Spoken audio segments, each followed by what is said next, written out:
Thursday, October 2nd. I know I said I was going to take off, but I got like 4 or 5 things to go over. It's not going to be a huge show. It's going to be feature rich because Alpha Picks, I'll go over exactly what I did yesterday with the Alpha Picks because I'm winning again. Just kind of is what it is. What stocks performed best in Q3 and finding historically the best stocks in Q4 that are currently underperforming. So good little trick here. Again, using the tools that we have in front of us. Seeking Alpha put out 4 new features that they have launched. Drug companies got a major push, and we've got SOFI. And an interesting tidbit on Netflix that I want to bring up because Netflix has been in a little bit, if you haven't noticed and you own Netflix, you should. It's been in a little bit of a downturn. So let's first start going over Alpha Picks, okay? Yesterday, we got an Alpha Pick. It's the 1st and the 15th. This is a portfolio that has outperformed the S&P. I am not a huge fan of, hey, here are a bunch of stocks and here's when you buy them and here's when you sell them. But I've become a fan of this over the last year. I am up 50, 60%, managing my own Alpha Picks portfolio. Didn't realize how it was good until last month. I really started looking at it. I don't follow the full portfolio holding. But if you look in the right-hand column and you have Alpha Picks, they have what's called a holding percentage when you look at the portfolio. When you are on the page and you just go over here to Alpha Picks on the left-hand side, once you subscribe at Seeking Alpha, and you look, there's a holding percentage when you look at the portfolio. That's how you set it up. And if you want to find out how I set mine up, go to youtube.com and then the @ daily stock pick, okay? And I have a playlist of tools I use. Go over here, and we're not going to play this one, but down here, I bought $50,000 of Alpha Picks portfolio. How and why? And that is a very simple, 14-minute video of how I bought this, how I wound up buying the Alpha Picks. It was from August of last year. Well, it was 11 months ago, so maybe it was November. But again, this is how I bought it. Now, did I buy $50,000? Yes, at that time I did. I have added quite a bit to this portfolio, quite a bit. So what did I do yesterday? Well, I recorded a video yesterday of me basically buying the Alpha Pick. Okay, and yesterday it was announced it's a technology company, and I said, you know what? We're in an AI market. Let's just go in big. I went in big. I was up 2% at one point within an hour. It wasn't a 10% move because it was too large of a market cap. Because if you go over to dailystockpick.substack.com, which is my newsletter, you can see the education portion right here. Here are the rules and the process that we follow twice a month. Okay, go to the website around noon, refresh the hell out of it. If it's a small cap stock that's $500 million in cap or lower or just around there, it should move higher. And in the last couple of months, we've had a couple that have moved 10%. Pull up a 1 minute or 5 minute chart, wait for confirmation. If I were waiting to lose confirmation, I would have gotten out with a 2% gain yesterday. Don't linger in the trade if that's what you are. I didn't get out. I'm still in. I'm up, I think, about 1% right now. It's a stock that had moved already, and they go over everything. Again, in Alpha Picks, they literally give you a full newsletter just on that stock. So again, remember, this is a portfolio that I have been in myself, and I have heavy 6 figures into this portfolio. It is a very good portfolio. Oh, and FYI, let me give you an example. UNFI. This one I brought up that was up 20% on Monday based on earnings. Well, it was up 5% yesterday. Again, this is Alpha Picks, and I brought this up last week when I said, you know what? And I put this out there. To quote JD Vance, have you said thank you? Because I started trading this when the 4-hour algorithm in TrendSpider said to do it. Okay, and I am way up on this buy right here. If we just look at this buy, how much am I up? 48 days, 52%. Combine the tools, and you're paying for the tools themselves. Again, this is TrendSpider. But when you get Alpha Picks, you get UNFI as part of the portfolio. So just to give you an idea, by the way, the last 3 picks, September 1st, September 15th, and October 1st, I've made almost $10,000 with my purchases on those days. I am still up. I bought quite a lot more than what I currently have in the portfolio, but the actual gains in those are around $10,000. I'm up 1% on yesterday's. I'm up 20% and 15% on the September buys. So again, if you're worried about can I pay the $450 that I pay, can I make that back because I save you $50? I don't think it's a problem. Again, if you have the capital to spend, and it doesn't always go like this, I'm probably a little more experienced than most, but don't buy Alpha Picks and then put like $5,000 into it. You're not going to see the huge gains. Again, we're in a crazy market. It has been good. I don't want you to have FOMO. What I'd rather see you do is buy the combination, the combo, the premium bundle, premium and Alpha Picks together, because you get to do the research. Okay? And if you're interested, again, if you're interested in supporting me, if you're interested in this channel, I put out an October watch list. Okay. And this is for paid members of the newsletter.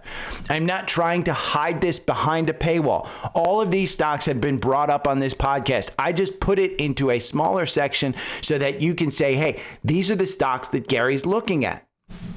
And I went over. August went really well, still moving. And then, September, really well. In fact, I give you for free in this newsletter. It's not behind the paywall. September, I gave you a screenshot of both August and September, what was in there. And how was the October watch list starting out? 5 of the picks yesterday were up between 4 and 5%. Again, great day. Does one day make a month? No. They ended the day weaker than 4 or 5%, around 3%. But the overall portfolio was up 0.84%, up 0.84%. If we just go and look at the data, was any of these indexes up 0.84%? No. Again, one day doesn't make a full year. 9 of the picks were up over 1%. But again, it was a good day.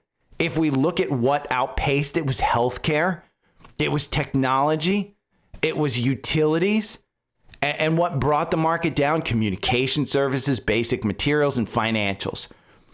What stocks? Now, let's look at what stocks performed the best in Q3. And I may have gone over this yesterday because the S&P, by the way, we notched another record. Another record despite a government shutdown. You would think with the government shutting down, the market just says ho-hum. So what? 750,000 people just lost their jobs. Maybe can't pay their rent. Maybe can't pay their credit card. Ho-hum. Because they're looking past it. They're looking past it. So the market is a forward-looking mechanism. It should have freaked out a little. It's already priced in. What does that tell me? That tells me that probably when the government does open back up, when we start getting a good holiday season, this market may be ready to move.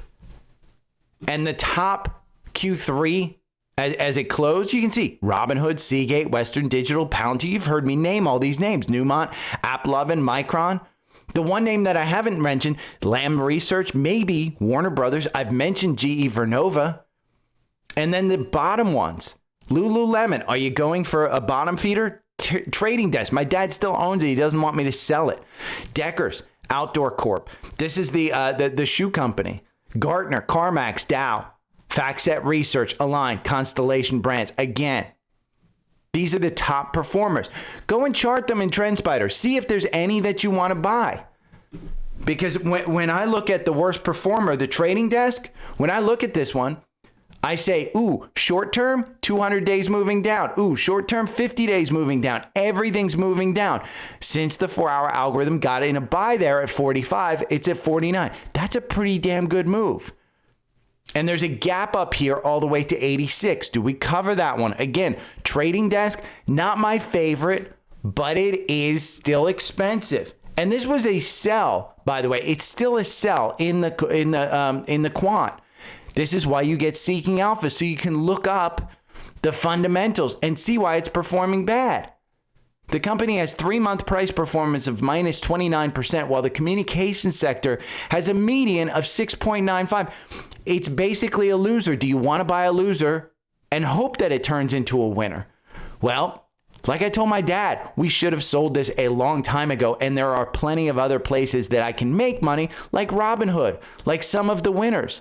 But that's not a stock chart that I want to go into. So what I did was I said, let me put on my thinking cap and let me use the tools that I have to try and find something in Q4 that might perform a little bit better. So I know that TrendSpider, in the upper right-hand corner of your TrendSpider, and there's a lot of people. Since so many people signed up for the fall sale on TrendSpider, I've been working on ideas. I thought, let's go use Sidekick today. Okay, Sidekick is their AI. As a subscriber, no matter what plan you're on, you get 25 free messages a month. They don't stack up, so if you don't use them, you lose them. But 25 free messages per month. So I said, let's see if we can use Sidekick. And I don't know what to put in here. I don't know exactly what I want. You've got all kinds of different types. I automatically go to Karen, and you will see the response that I get is a total, can I talk to the manager kind of thing. I use Claude 3.7. I think they told me that Claude 4.5 works the best. But again, whichever one you want to use on Karen. And I instead of going out and asking it what I should ask, which is, by the way, AI prompt number 1, if you don't know what to ask it what to ask. So here I went in and said, can you help me write a prompt for TrendSpider Sidekick to find stocks in the S&P that have seasonally strong positive win rate in the fourth quarter? In the current year, they are underperforming the S&P. And it gave me the prompt. Would you like me to refine this into a more technical prompt with exact indicators? No, I didn't. I just wanted to look at that.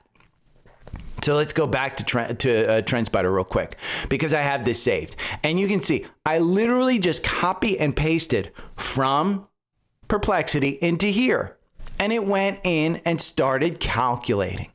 And then, Karen responds, ugh, you're looking for some Q4 seasonal plays that are lagging the S&P. Fine. I've identified several stocks that meet your criteria. These stocks have historically performed well in Q4 with at least 65% win rate in one of the Q4 months, but are currently underperforming SPY's 14.1 year-to-date return.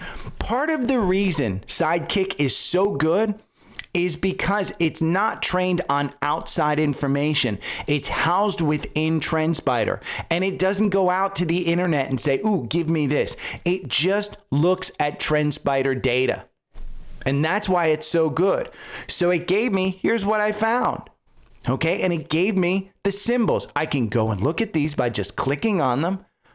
Okay, but let me go in and let me look at this a little bit further.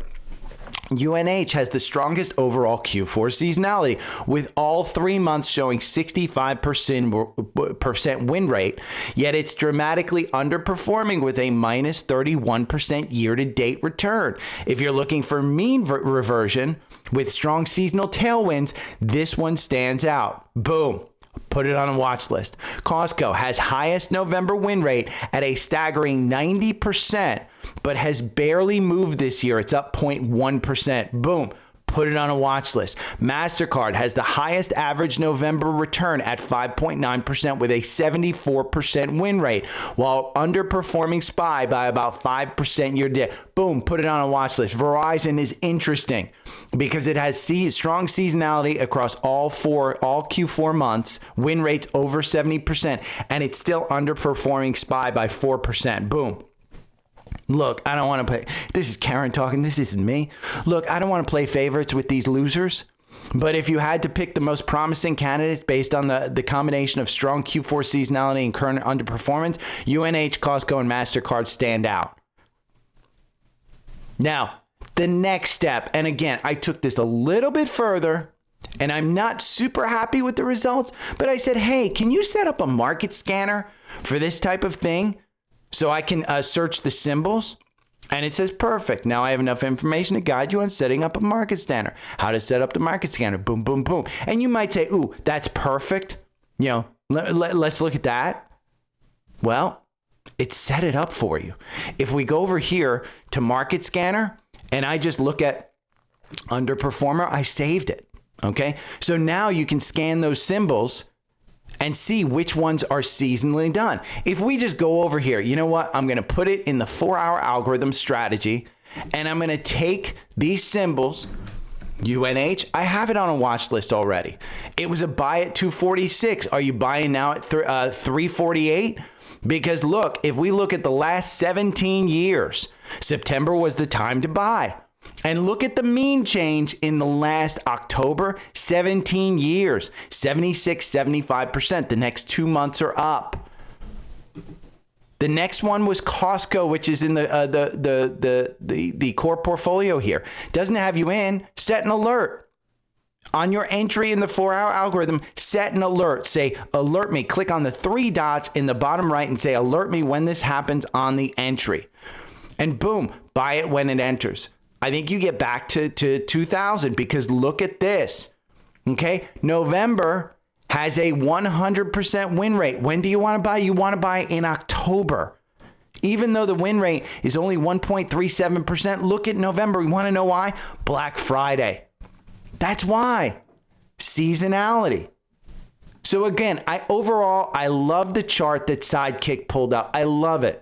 But I'm not sure I like the actual scanner, but I'm going to include the scanner for you to import into your system so you can play with it. For anybody that's new to TrendSpider, this is a great exercise on how to take something that is given to you and manipulate it so that it comes up with things that you like.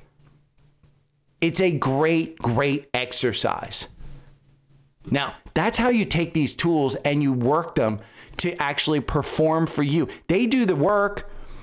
That literally took me 15 minutes before this show. You want to know how long that would take me in the past? Probably 3 to 4 hours to try and find something like that. It saves you time. And again, any of these tools, they're all available on Linktree. Please go to Linktree. There are too many people that just go to TrendSpider directly and sign up, and then they email me and they say, hey, can I get your 4-hour algorithm? No, you're not under my affiliate program. You have to be under my affiliate program and sign up for an annual plan to get the 4-hour algorithm. And it takes you to this page. And the pricing, yes, you can get it for $50 a month at the lowest, the standard. If your budget allows you, get the enhanced, get the premium. They all come with enhanced benefits. But again, you don't need to get the higher one to get my 4-hour algorithm to start learning this tool and using it. Now let's go over some of the things that premium gives you, because you can get Seeking Alpha Premium. Again, we're switching tools now from TrendSpider to Seeking Alpha. They came out with 4 new tools, okay? One of the new tools is this trending topics, okay? On your homepage, it comes up with trending news, trending topics. It replaces the hot analysis, hot themes news. I think it's the same thing. One of the things that they did, which I thought was really good, was in closed-end funds like JQC, okay? I've never looked at this, but closed-end funds, they included the net asset value right there. So the net asset value, look at this. It's trading at $5.35. The net asset value is $5.64. You're getting a discount of 5%. Ask Perplexity what that means. Maybe it's a good buying opportunity. And in advanced charting, if you pull up advanced charting, they included after hours and ADJ, which provides information on dividends, splits, and corporate actions. I don't use the advanced charts, but if you just got premium, then you've got advanced charting if it's enough for you. Again, if that's enough for you, you can take a look at it. The biggest thing that they launched and the coolest thing, again, I love Fridays because the Catalyst Watch comes out. But this is kind of cool. Seeking Alpha weekly investment quiz. They put out a quiz every Friday. I take it. I've loved it every Friday. It's like a little bit of trivia.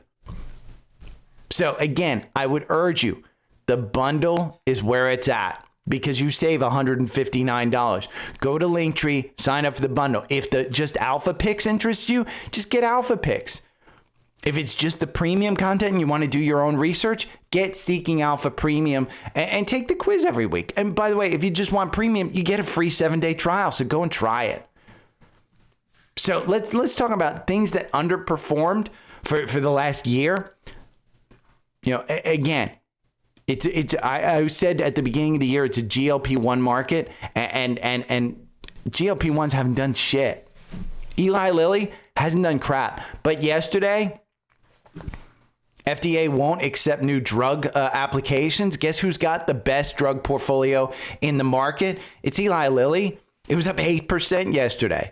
There's a lot more that's going on in healthcare. I don't exactly know what it is, but again, I say Eli Lilly, if you're interested in this one, it's a $900 stock. Why do I think that? Very simply. I mean, look at the chart. Now, I've got a lot of yellow lines here, and you're seeing a lot of like entries and exits, blah, blah, blah. Here's the key that you want to look at. The performance chart down below. Okay, Eli Lilly makes 53% versus a buy and hold of 49%. So the 4-hour algorithm does work. Okay, it wins 44% of the time on 27 positions over 24 months. It does work. How did I know it's a $900 stock? Well, I didn't. But hey, charts are like, I'm going for an Alzheimer's test tomorrow. It's kind of like your brain remembers stuff that you may not even know. Charts are like that too. Prices have a memory. And when you have a gap up here like this one, where it gapped down on their earnings, it's going to get filled. It's a good company with good products, with good profits and good management. And so I think it's going to get up there to $900. So I basically put that in the previous gap that was filled. You can see this one in October of last year. It got filled here in March. And then the stock just went down. Now, is it a loser? Well, the 200 days moving down. The 50-day is just crossing over the 200-day. If you look at a weekly chart, this was set to burst. Okay? And we are in a GLP-1 market. If you want to look at Eli Lilly, is it expensive? You damn well know it's expensive. But in the quant, it's been a hold. As it got down here to $730, it turned to a strong buy for a little bit. And you can see why. Well, because the valuation finally came into a D instead of an F. And as the price started to rise, the valuation changed on those days. And that's it. That's the only reason it goes there. And yes, it's expensive. 36 times forward earnings on the forward PE is expensive because the sector in pharmaceuticals trades at 18, which, by the way, is very cheap for pharmaceuticals. And if you don't know what any of that means, go up and hit Analyze with AI and it'll pull it. Valuation is challenging with a price to book of 26, significantly higher than the sector of 3. Additionally, P is 34, notably above the sector of 25, reflecting higher pricing because it's best in class. So you're going to pay for it. So you go back here and say, well, where's a good entry on this one? Again, the 4-hour algorithm had you in at 763. You're at $816 right now. So had you just had an alert set up, you'd have that nice move. I would think that you're still going up to that 890.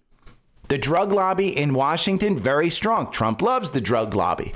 He hates the drugs, loves the drug lobby. So again, you don't have to follow this stuff. You don't have to understand this. It's all very well laid out there for you. If the risk is worth the reward, go and do it. If I were setting this up and I were buying this at $825 to go up to that $800 to $900, and I would say, oh, well, is the risk worth the reward? Let's just see what the average Wall Street price target is. Because if we go to Wall Street and we scroll down here, it's 888. That's a 7.6% move up. They think it's worth more, but I would identify where the bottom is. And for me, if I were buying at $825, I'd probably put the bottom at $795. And I would decide at $795, do I want to add more if it goes down there? Because I do think that it's worth it. And do I want to identify it as a long-term play? Or do I want to cut this loser and find another place in the market? Yesterday I brought up SOFI. SOFI drops for the 7th straight day. 7 days in a row SOFI has gone down. It's clear that Robinhood is the bank. When you just look at SOFI versus Robinhood, it is clear. It is crystal clear. If we just go in and select symbols, and we're going to type in hood here, and we're going to say, okay, these are the two kind of bank stocks that retail has really hung their hats on. And we look at this. So if we look at year to date, look, Hood has taken off. SOFI hasn't. If we go 1 year, Hood has taken off. SOFI's still giving you over 1 year a 237% gain. But Robinhood, the leader in the S&P, is up 523. So why do I like SOFI? I just think SOFI hasn't taken off the way Robinhood has. So one of two things has to happen. Either Robinhood has to come down or SOFI is going to take off. And I think SOFI is going to take off. I don't think Robinhood is going to go down.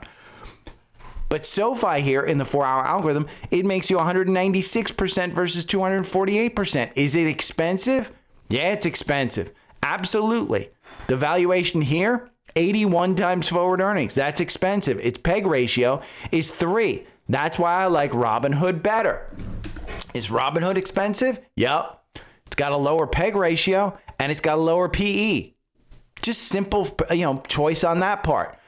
But don't give up on SOFI. SOFI is up 2% today.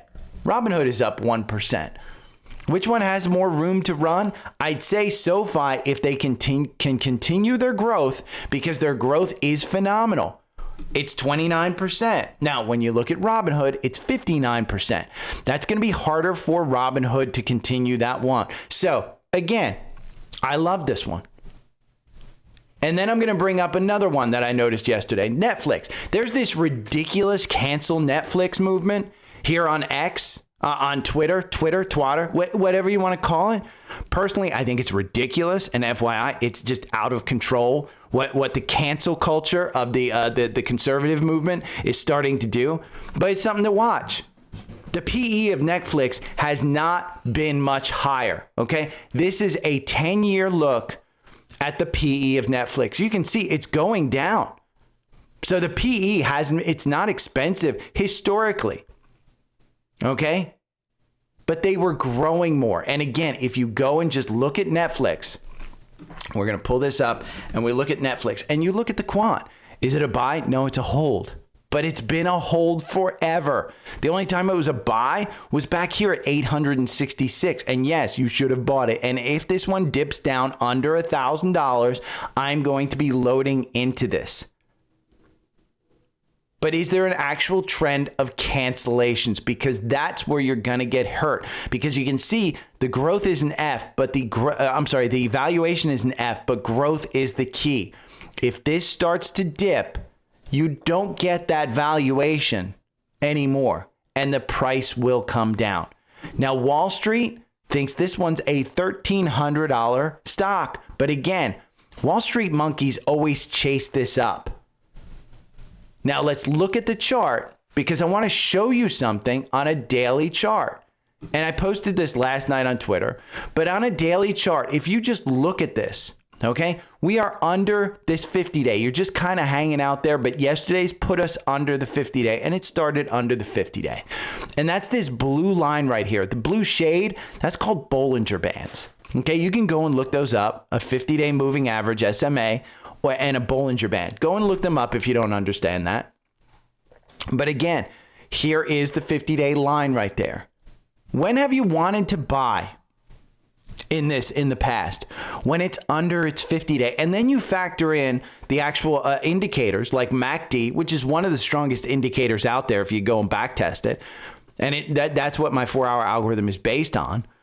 But again, the MACD, super low. RSI, which measures a relative strength index. Are buyers showing up? No, everybody's selling because it's at 37. Which means if it's a strong product, you want to buy this. Guess what's happening on Christmas Day? Freaking Netflix NFL again. Okay? They have, in the fourth quarter, you have another one, I think, Stranger Things is coming out again in fourth quarter.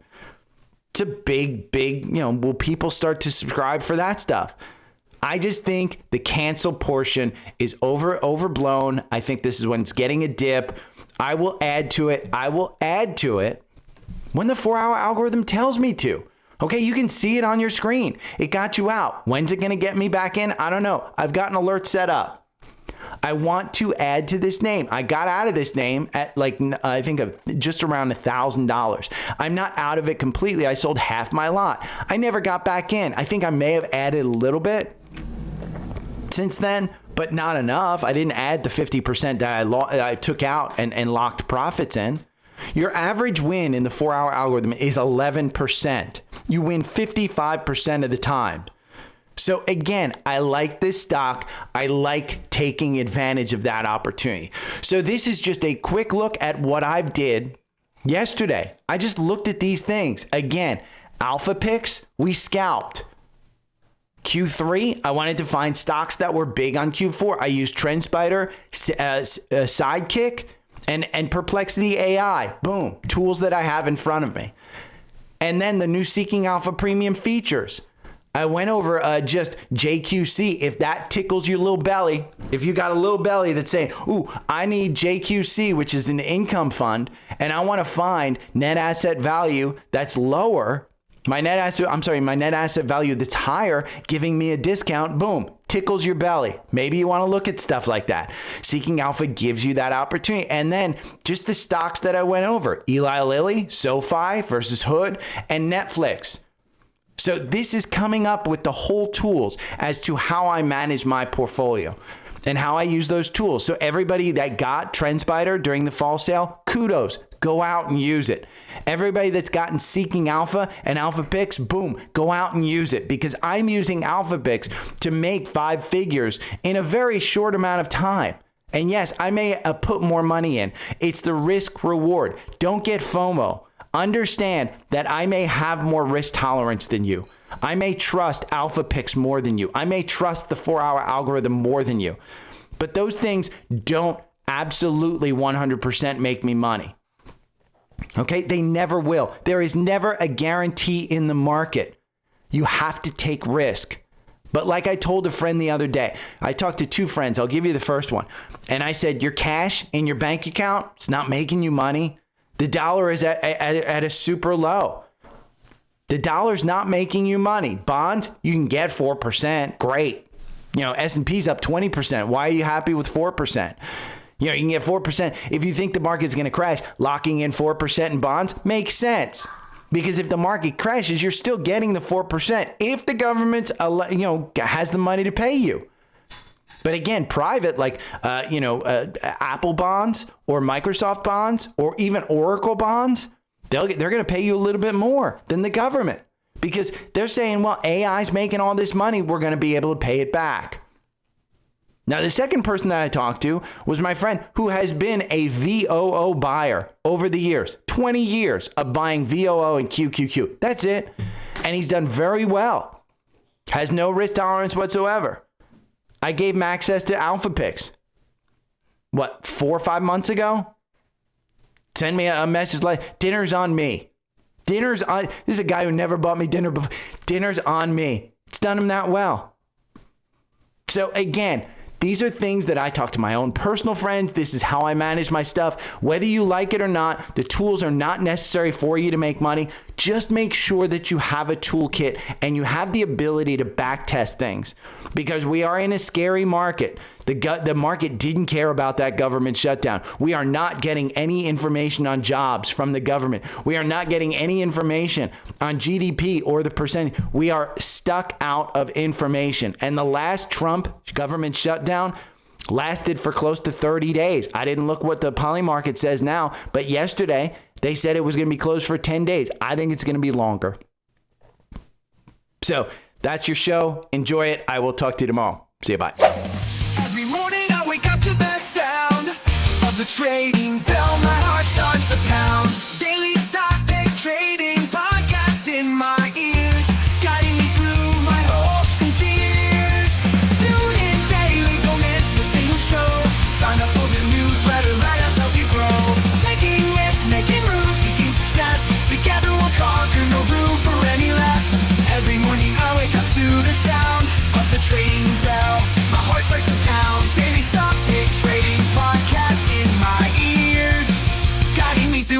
doubts and fears.